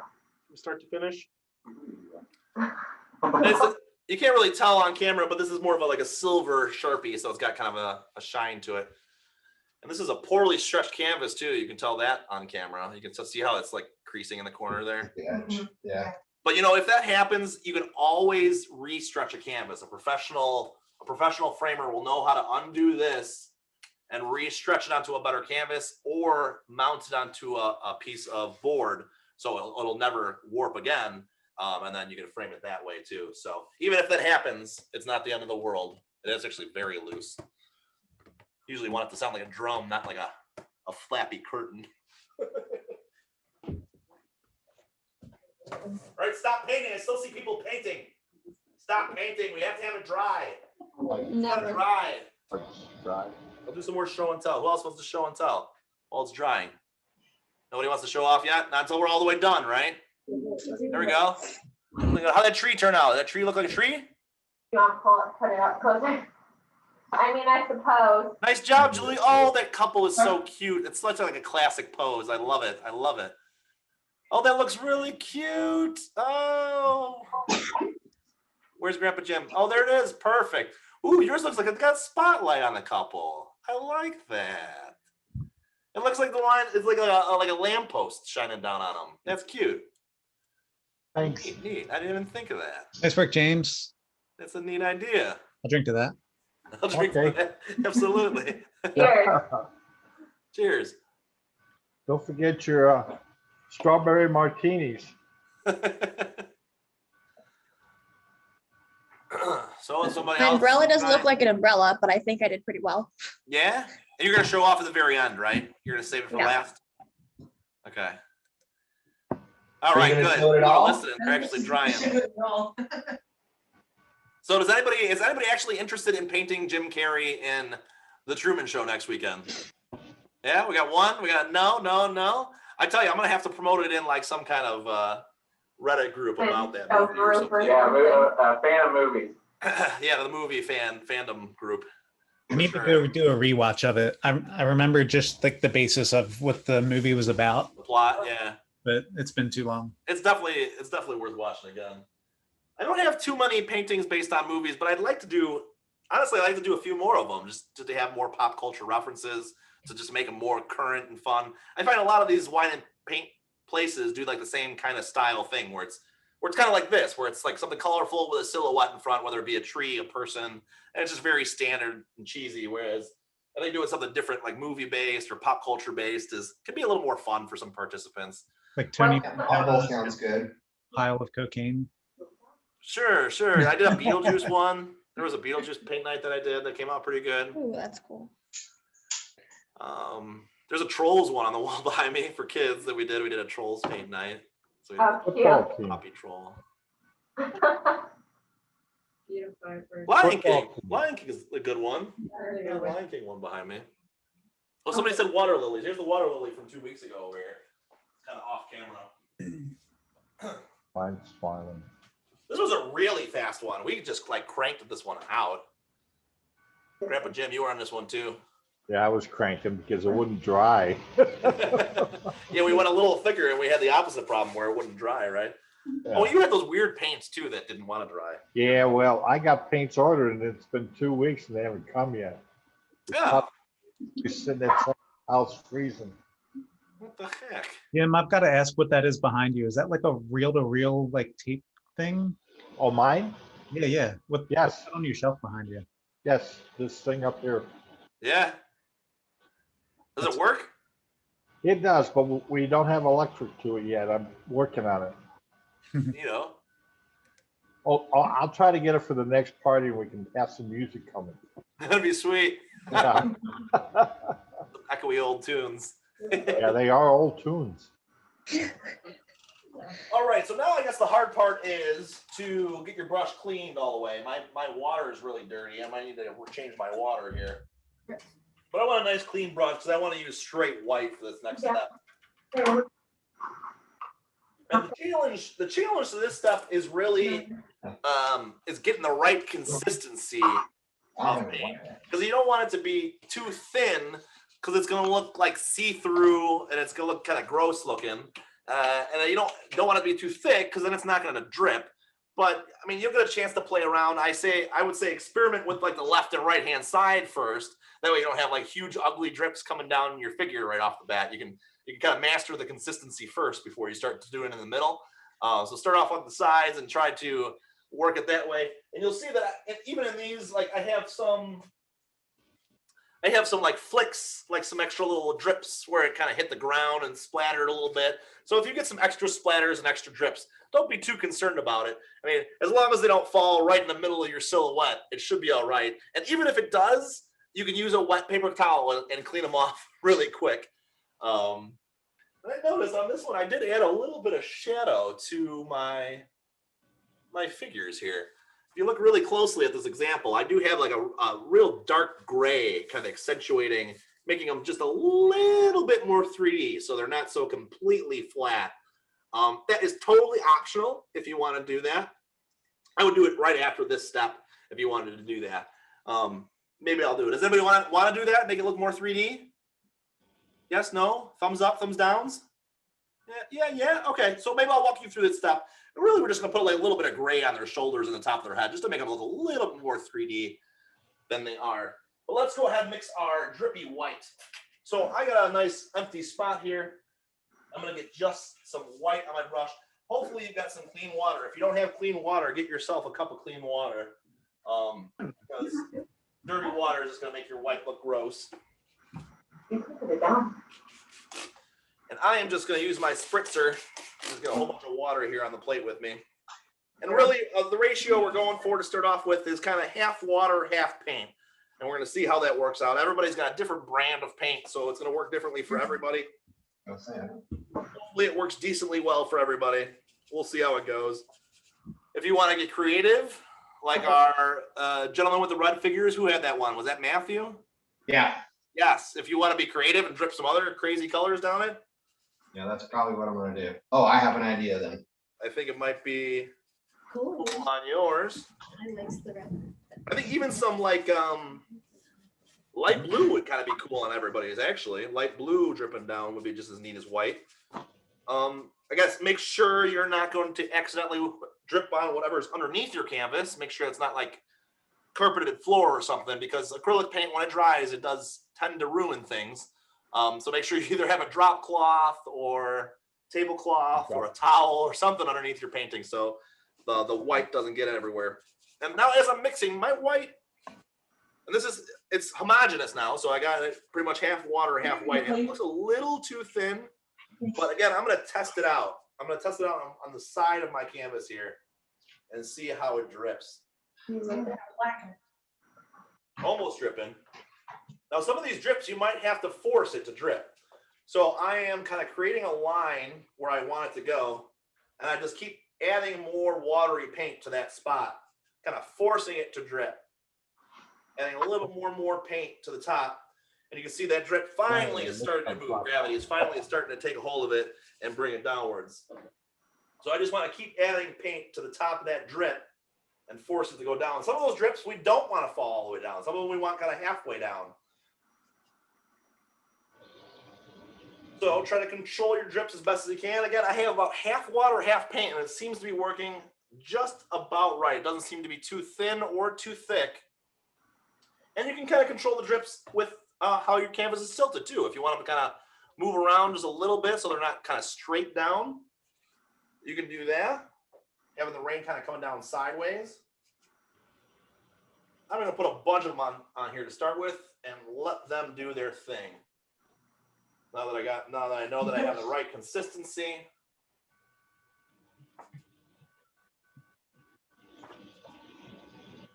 I'm gonna go ahead and let this thing drip, drip, drip. I'm gonna zoom in so you can see it dripping good. There we go. No, on my. And then it's a race. We're gonna see which drip ends up at the bottom first. That's why I'm saying it's too watery. Now, a fun thing to do is at your umbrella to put like a little bit of a wet line on the side of your umbrella like that. That way, when the drip hits that line, it actually doesn't go across the umbrella. It kind of like hits the umbrella and goes down the side of the umbrella. I think that looks kind of cool in one of my examples. Yeah, I did in this example here, where I had the water kind of curve along with the side of the umbrella to emphasize the umbrella's position in the space of the composition a little bit more by having the drips kind of trail down the curvature of it. Again, an optional thing. You can try it, see if it works out for you. If it doesn't, it doesn't. If it does, it does. It will be one of those little happy things that works out well. And you can see, and typically I don't want to go too far down in my drips, but some of these drips you might have to like add some paint like halfway down the drip to force it to keep dripping. Otherwise, it just decides to stop, and you can't get it to drip anymore.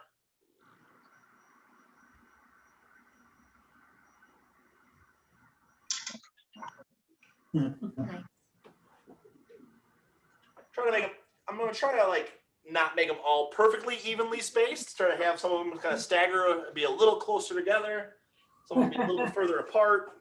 Adding an extra drip at the top of each drip. And don't be afraid to pick up your canvas and kind of shake it around a little bit. That might help encourage them to fall a little bit more. You dripping, you asshole.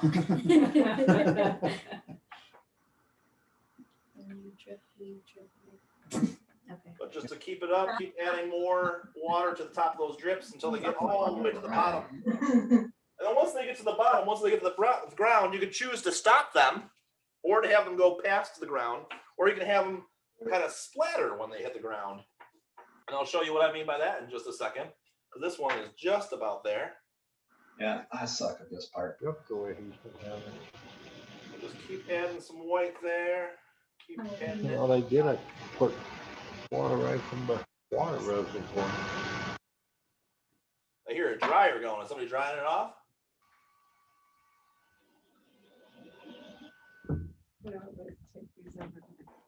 Side here. Counter.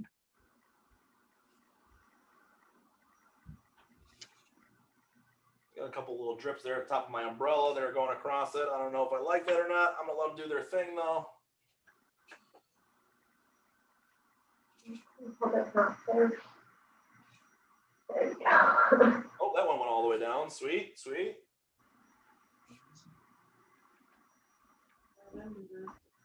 Just keep on adding this drippy paint to the top With a watercolor pen. until you feel like you have enough Another lesson. drips. I thought I just should use a little brush and try Yeah. to scroll my initials. No, you But can. what does the watercolor pen look like?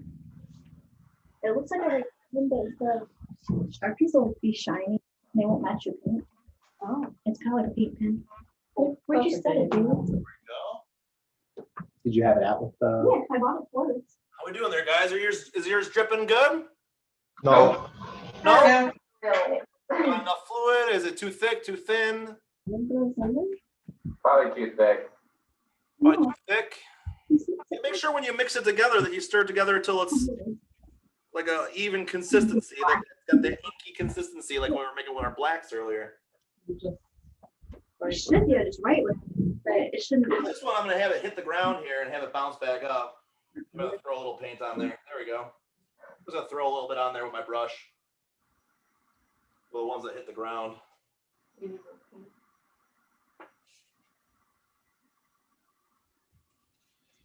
The first couple of drips are dried up now, but if you notice when you reapply, the paint still goes down that same path. So that's kind of cool. Oh, look it. I like how they're like framing it. It looks good. Yeah, we want them to look like they're raining down. Absolutely. It takes some patience. I mean, there's a lot of drips that I added to this thing here. Who's someone showing off? Yeah, Kristen's showing hers. yeah, this is Kristen too. Oh, nice. The chips turned out good. Are you not doing drips? Are you gonna do drips? I did drip. Yeah, she did drips. They turned out good. Oh, I can't see them. They were too far away. You gotta hold it closer. They want to see your art. All right. We insist. There it is. Okay, looking good. Like, Yeah. Oh, all right. All right, I cheated on the drips. Did you cheat? How did you cheat? Trick. did you use a ruler? Nope. That was I just cool. painted it. There we are. It was feeling rough, so I was like, eh. Gravity wasn't doing it for you. Sometimes gravity just doesn't work like you want it to.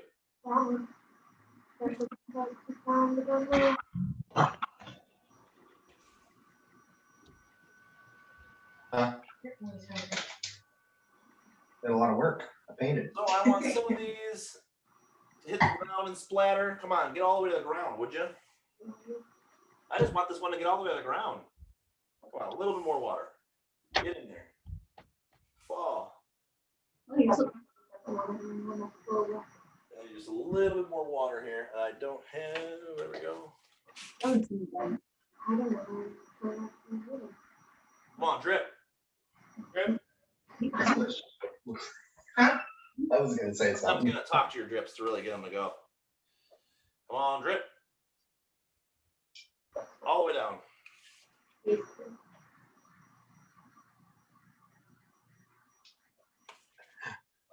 Again, I just kind of threw some paint on here where they hit the bottom and splatter. Cheated. Of course. I think my drips are waiting for more rain.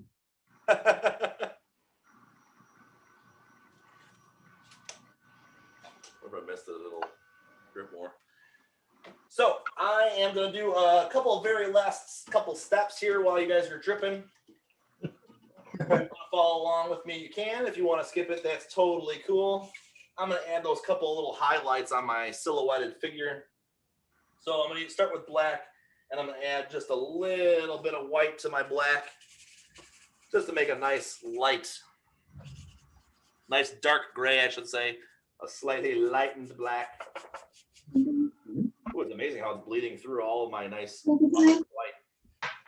Awesome, thank you. Yeah. Well, I've got a nice dark gray here, and I'm just going to add just a little bit of highlight here to the top of my figure, right to the top of her arm here. Just to add a little bit of color, maybe like where her belt line is going to be, top of her foot. Just a little bit. Just a little bit of highlight. That's it. That's all I'm going to do. Oh, you can barely even see it from where you're sitting, but there's a little bit of highlight on the edges of my figure. I'm going to move it a little bit closer so you can hopefully try to see what I just did. Maybe possibly. There you go. You can kind of see in the reflection where I put it. There you go. I think it's really close. So that's where I put my highlights on my little girl. Of course, your figure might be a little different, but you know, I'm picturing the light kind of coming from the top, and that the topmost part of the figure should have like just a little bit of highlight on it. Again, that's completely optional. One thing that's not optional though is that you should sign it like a real artist while you still have some wet paint on your brush. Okay. So I am going to use, I think, some white to sign my name. And just like I did my drips, I'm watering it down a little bit, but not quite so much. Just enough so I can sign my name. No, not even close. He just really likes. If you want to, you can just do your initials to make it easy on yourself. I don't recommend, though, like taking a Sharpie and signing it with Sharpie, because a Sharpie is going to have a completely different kind of shine as you're painting, and you don't want your signature to stand out as the most important part. Wow. I'm going to put my John Hancock over here in the corner. I am just realizing that I have never even really introduced myself, but my name is Dan. For those of you that don't know me, my name is not Dan. Paint Party, believe it or not. I have a normal last name. It's not Paint Party. It'd be cool if it was, though. Also, smart too if you want to print. But I'd like to take a minute to thank everybody for joining me, for joining my Name Your Price event. And all of you actually paid. You could have got away with not paying. Now that I told you the secret, you could have actually got in for free if you wanted to. But I thank every single one of you for contributing to me some of your hard-earned money. That means the world to me that you guys were all willing to pay for my class. So thank you very much for that. And thank you for coming. And I hope that you can keep an eye, even if you don't like the Truman Show. I do lots of different paintings and lots of different subject matters. So I hope you keep an eye on my website, mrpaintparty.com. And I will be posting consistently, at least till COVID's done, my virtual paint parties every Friday night, unless it falls on a holiday or unless I really need a break to do web design. But keep your eyes peeled on my Mr. Paint Party website for compositions that you might want to participate in. And I'd love to see you guys all again. Can do what? In another future painting lesson. My signature kind of just blended in with the splats there, but that works. And then this one, oh, that one together. Can't believe how he gets his, but I understand how he does it. Did we get a reveal, Lexi? Get the big reveal. Where'd my Yes, my umbrella doesn't look like an umbrella, but I do think it looks all right. Nice. And yes, oh, Steve, I did yeah, add a corgi. added the dog. It's a corgi. I have a corgi. That's perfect. Good You just job. free-handed that corgi in there? Oh, Maya. No. I have a silhouette of a corgi and I added that into it. Oh, slick. Nice. That's a good Maya one. is so cute. Mia. I know you're doing that on purpose. Who else wants to show off? Anybody else want to show off? Hold their camera or they're painting closer to the camera, You might need to get letting closer. everybody see and critique Jens We is got up. one over there that's looking really good. That's a beautiful composition, Julie. Nice work. Fantastic, Grandpa Jim. They ended up a little smaller overall in your composition. Steven, wow, that's awesome. Looking good. They are really glowing too. They must really be in love. Jens is up. I don't know if, can you see it? Where's that? Oh, yes, absolutely. Ooh, that looks really good. See, now your white highlight is not as bright as everybody's, but it fades in better than most everybody's. So I like that about yours. That's good. Wait, what happened to that? Dave, what did you create? I like what happened there. That went a little abstract. So I can't tell what happened there. Spider pig. Spider There pig. you go. Whatever a spider pig does. Nice. Yeah, Kristen's looks good. Looks like Good job, it. Kristen. Which one on the right? Did the Spider-Man kiss scene? Oh, you want to see that one closer up? Matthews? Yeah, we want to see Matthews closer up. Let's see it, Oh, man. mine? Yeah. No, not Matthew. Who's this other Dave. gentleman over here? Oh, Dave. I'm Dave. Dave. Closer. Yeah, I want to close. Come on, Dave. Yeah, we want to see the weird one. Dave? Man. It's Spider-Man. Dave, yes. Yes. Mary Jane. That is cool. Very clearly. Thank you. That has got some style to it. Boy. Spider-Man.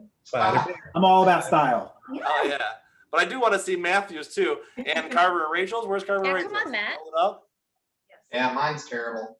Oh, there it is. Oh, awesome. Awesome. Nice. It looks pretty good. Yes, Matthew. Good job, Carver and Rachel. Thank you. Awesome Hey, work. Kristen Lee, can we see yours closer? Mr. Pinkbag, can we take like a screenshot? It looks really good. Yeah, absolutely.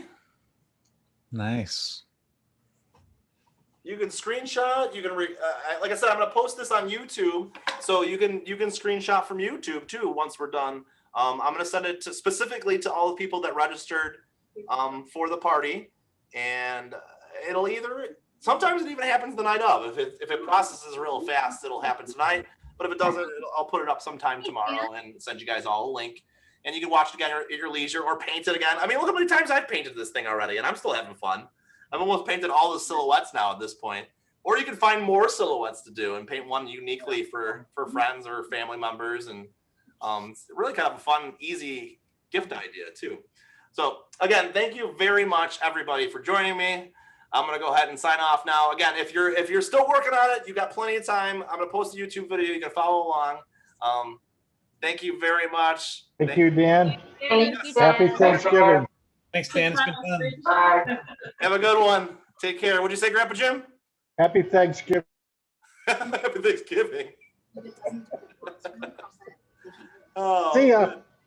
I see Kristen, hold it up higher. I want to see it one more time. Yeah, it is looking good. Can you hear us? You guys can't do better than me, though. Come on.